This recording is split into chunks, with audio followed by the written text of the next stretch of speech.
Have you ever fished one of those bodies of water that are really pressured and you may have to do something a little bit different to catch them? Absolutely, we all have, and that's what we're going to talk about in today's Monster Bass video. Hey, what's happening, guys? Welcome back to the Monster Bass channel. My name is Jeremy. I have a YouTube channel called Fishing the Lone Star, but today you're watching this video over on the Monster Bass channel, and today we're talking about pressured bodies of water or just some unique lures that you may want to use that maybe haven't tried yet that are something that's a little bit different than what bass have seen before and are therefore going to cause them hopefully to react to your lure to help you catch fish when maybe others aren't, or in situations or in places where it's been pressured or pretty heavy pressure. So we all have the neighborhood pond or local ponds or even a public lake that you fish at that likely has been fished often. And even if you're fortunate enough to have either a private place or either other bodies of water that don't get a heavy amount of pressure and see a ton of different baits and lures, these two lures we're about to talk about and different baits actually are ones that are pretty unique because they provide a feature that just a lot of bass don't see in your typical bass lure. A little bit unique variations. So let's dig in and talk about what they are because I think they can really help you go catch more fish. All right, the first one's gonna be a unique pairing of the swimbait eye by Z-Man paired with the Minnows swimbait. All right, now I've already got one out of the packaging, so I'll show you what this looks like. All right, so here's the two. You've got the swimbait eye and the Minnows, and this color is called the Deal. I really like the Deal color because it's a very natural color. It's kind of that two-tone. I've also thrown this in the TRD made by Z-Man and a couple of their baits they offer. But what I really like about the swimbait eye is a couple of things. One, they pair really well together. Two, this eye really looks like a bait fish or bait fish eye. This was constructed very well to look a lot like a bait fish is going to look like. It actually looks like a real fish eye, and this big eye is just not something that you usually see on any other type of paddle tail swim bait setup. All right, now this little paddle tail, I'll turn it this way and you can see how cupped that tail is. Has great movement in the water, so it swims really well. So when you pair the two together, well, I'll just show you what it looks like.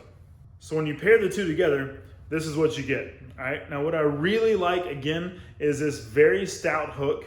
It's got a very thick, good bait keeper. Let me show you that again here. So you can kind of see a double bait keeper there on top and bottom. And when you pair it with that Z-Man plastic, it's not going anywhere. I mean, it is stuck on there for good.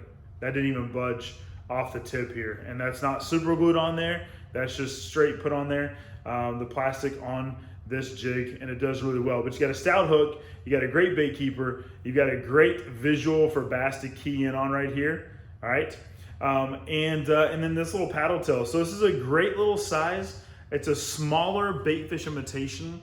So the point to that is in bodies of water that are really heavy pressure, downsizing to a little bit smaller profile instead of throwing a 4 or 4.5 inch or maybe even a 5-inch swim bait, downsizing to a little 3 or 3.5 inch swim bait, but still giving something for fish to key in on with that eye is really gonna help you catch some fish when maybe you're not normally catching fish that particular day. All right, real quick, the setup that I use for this, the reel speed doesn't really matter, but this is actually an 8.5 to 1, or I'm sorry, 8.3 to 1 gear ratio. Doesn't really matter as long as you're just working this to the right depth or water column that you need to.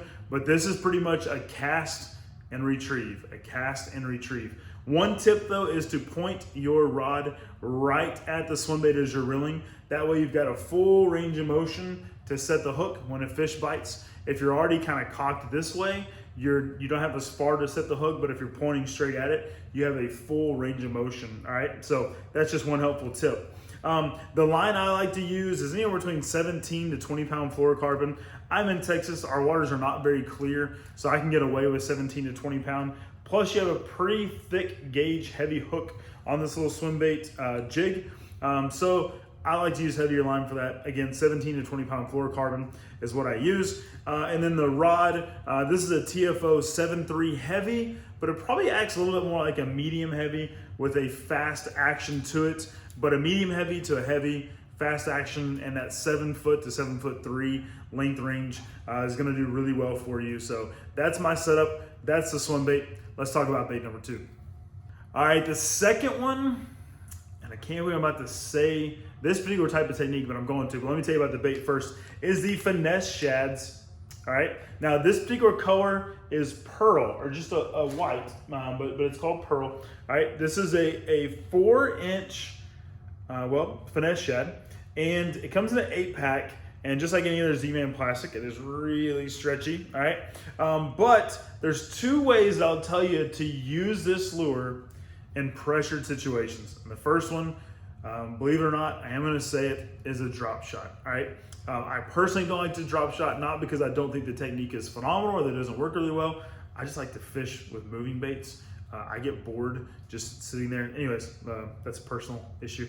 But this particular Finesse shad rigged on a drop shot, because the Z-Man plastic is buoyant, this tail is gonna kind of sit and be a little bit buoyant in the water column. It's not just gonna sag and do this. It's gonna be buoyant, provide a lot of subtle action, even if you're not even really moving it with your drop shot. It's gonna provide some great action. And because it's so durable, you're gonna catch a ton of fish on this particular little soft plastic. Now, the other way that I like to fish it is on the Willow Vibe, which is a unique bladed jig or a unique chatterbait by Z-Man. All right, here's what it looks like. So you've got this this willow blade, which is why it's called the Willow Vibe, that sits in the front. And I'll tell you, this little bitty blade puts off a ton of commotion. All right, now this is the 3/8 ounce size head. It does come in a 1/4 ounce, different other variations of sizes. The hook is pretty stout though, so it's not really a finesse hook, although I would use a little bit of a lighter rod. I'll get to that in a second. But between this blade in the front and this plastic down here in the back, this thing has a lot of movement and a lot of commotion in the water. Literally, sometimes when I'm using this, my rod tip will actually vibrate from this little bitty willow blade, all right? It does extremely well. It's a little bit of what I would call like a finesse bladed jig or a finesse chatterbait, but it works really well, and it's something that, quite honestly, bass just haven't really seen. So you still get the vibration and that movement, but it's also subtle, and it looks like a small profile bait fish, which I mentioned earlier is really key to helping you catch fish in pressure situations. So it works really well. Trust me on this, guys. I recently picked up the Willow Vibe and was super impressed with this. You can throw other paddle tails behind it. You can even pick up the minnows and put this on here, and that works really well too. In this particular case, I will say that this tail and this whipping motion does really well on the back of this Willow Vibe.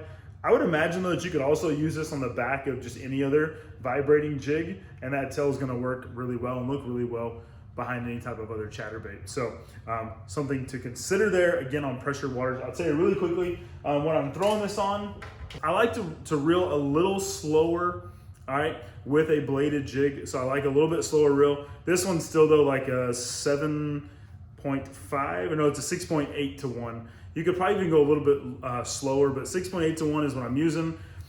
14 to 17 pound fluorocarbon is what I normally use for my chatterbaits.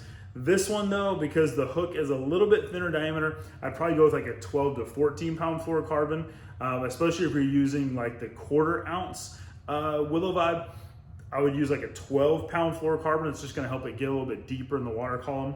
However, this one I believe is either 14 or 17 pound fluorocarbon. I like to throw mine, this is actually a medium heavy fiberglass rod, but it's got a really soft tip to it, all right, because it's a fiberglass rod.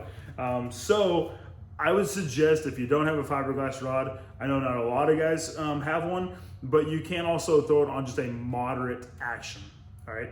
Moderate instead of fast, or a medium power moderate action rod is ideal. If you don't have that, if you have, say for example, what's kind of considered like an all-around rod, which is like a 7.3 medium heavy fast action, just do me a favor, do yourself a favor, do not hook set very hard on the willow vibe, because what's going to happen, trust me, is if the fish comes up and eats this entire thing like this and they cover their mouth over this blade, and as soon as you feel it, you set the hook really hard, that blade's going to push the fish's mouth open and that hook's going to come right out without ever being set. All right, so when the fish bites it, you want to wait just a second, let that blade fall down, and you notice what happens when it falls down, that hook gets exposed, and then you set the hook and then you catch the fish. So just don't set very hard or very fast if you're using a medium heavy or a fast action rod. If you're using a medium power or a moderate action, then you should be good to go. Just lean into them and reel, and this little hook right here will penetrate the fish's mouth, and you'll get a good hook set. All right, so that's it, guys. I think this is a great tip. All right, use both of these, the minnows, little smaller paddle tail swim bait, or the Finesse shads. All right, on some of those days, either the day is high pressure, meaning high barometric pressure, or when just the body of water or the place you're fishing has a lot of pressure, throw that swim bait eye. It's got a great feature that bass can key in on, or that willow vibe, just something different that the bass haven't likely seen before, and you're probably gonna have a lot of success catching fish with both of these setups. All right, guys, drop me a comment below. Let me know either A, if you've used these before, what success you've had, or if you've not, hopefully you're picking these up and you're gonna give them a try. I can almost promise you're gonna catch some good fish with them. Drop me a comment below and let me know your thoughts. Also, please subscribe right here to the Monster Bass channel. We're providing you videos and content to help you just go fish better, be a better angler, and to go catch monster bass. And if you haven't yet, hop over to Fish the Lone Star. We'd love for you to come subscribe to my channel as well. That's it, guys. Make sure you're subscribed, like the video, comment below. Stay tuned for more awesome videos like this on the Monster Bass channel. Monster Bass, go catch one.